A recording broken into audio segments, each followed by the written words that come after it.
Every now and then, a story comes along in sports that just feels different. Less like real life and more like a fairy tale. Today, we're going to talk about one of those moments. A story about impossible odds, a devastating injury, and a victory so incredible it literally brought rivals to their knees. Let's get into it. So let's start at the end. Picture this. Two of the best skiers on the planet, on the biggest stage in sports, dropping to their knees and bowing to the champion. An act of just pure reverence.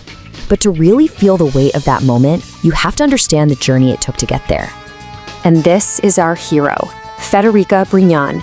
She's an Italian skiing superstar, and she's competing in her home country, in the incredible Dolomite Mountains. And she's 35 years old, an age when, let's be honest, a lot of athletes are winding down. Well, she was just getting started on the most amazing chapter of her entire career. And what a chapter it was. We're not talking about just one Olympic gold medal. We're talking about two. First, she wins the downhill, and then, just 72 hours later, she does it again in the Giant Slalom. It was a performance that made her the undisputed queen of the Dolomites. But here's the thing. This Hollywood ending, it almost never happened. Because to really appreciate the height of this victory, you have to understand the absolute depths she had to climb out of. Less than a year before all this, her career wasn't just in question, it was pretty much on the brink of being over. Just look at this timeline. It is absolutely wild. February 2025, she's on top of the world, a world champion. 1 month later, a horrific crash, multiple broken bones in her leg. Her summer isn't spent training for the Olympics, it's spent just learning how to walk again. And to go from that to becoming a double Olympic champion in under a year, it's almost unbelievable. And we're not talking about a minor injury here. This was a really serious, traumatic break.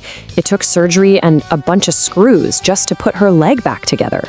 Can you imagine the physical and mental mountain she had to climb just to get back on skis? Let alone think about competing at an elite level. It was just immense. Okay, so let's jump to the race itself, the Giant Slalom. Brignone's already shocked everyone and won 1 gold medal. But now, the pressure is really on. The home crowd is absolutely electric. An entire nation is watching, just praying for a sequel to her downhill fairy tale. After the first run, she's in the lead. But look at that number, 34 100ths of a second. In ski racing, that is nothing. It is razor thin. It's a great position to be in, but it leaves zero room for error. One little slip, one tiny mistake, and the whole dream just vanishes. So the stage is set. Everything, the comeback, the screws in her leg, the hopes of her country, it all comes down to this one last trip down a ridiculously icy and dangerous mountain. One final run for Olympic glory. And she absolutely delivered. But here's the crazy part. She didn't just protect her tiny lead. She almost doubled it. She attacked the course, winning by a massive 62 100ths of a second. Under the most intense pressure you can imagine, she didn't just win, she put on an absolute masterclass. But what makes this story so special isn't just Brignone's incredible skiing.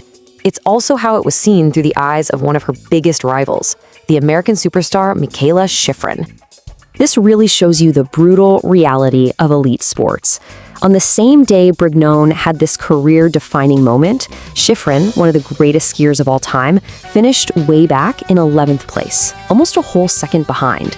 That's a tough, tough day at the office. But instead of dwelling on her own disappointment, this was Shiffrin's reaction. Just pure admiration.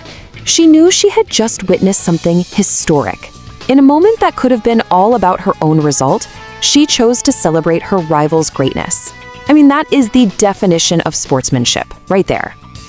And just for some context, this was part of a really difficult Olympic stretch for Shiffrin. Now, that doesn't take anything away from her amazing career, but it really highlights just how crushing the pressure of the Olympics can be. And it makes what Brignone did, performing so perfectly under that exact same pressure, even more remarkable. So, when all the cheering was over and the dust settled, what was the real meaning of this win? It was so much bigger than just a piece of gold medal. It's one of those stories that's really about the resilience of the human spirit. Look at this. This is how her legacy was completely transformed. Before her home Olympics, she was a fantastic skier, no doubt, with a silver and 2 bronze medals. But after, She became a legend, a double Olympic champion written into the history books forever. You know, Brignone herself said it felt like something out of a Hollywood movie. And she was right. A catastrophic injury, a painful recovery, and then this unbelievable, triumphant return on home soil. You just couldn't write a better script. And all of this leaves us with one final thought. Federica Brignone's victory was measured in seconds on a clock. Yeah, but her journey was measured in struggle and perseverance and just this unbreakable will, which kind of makes you wonder, what's the truer measure of a champion? The time on the clock or the incredible distance they traveled just to get to the starting gate?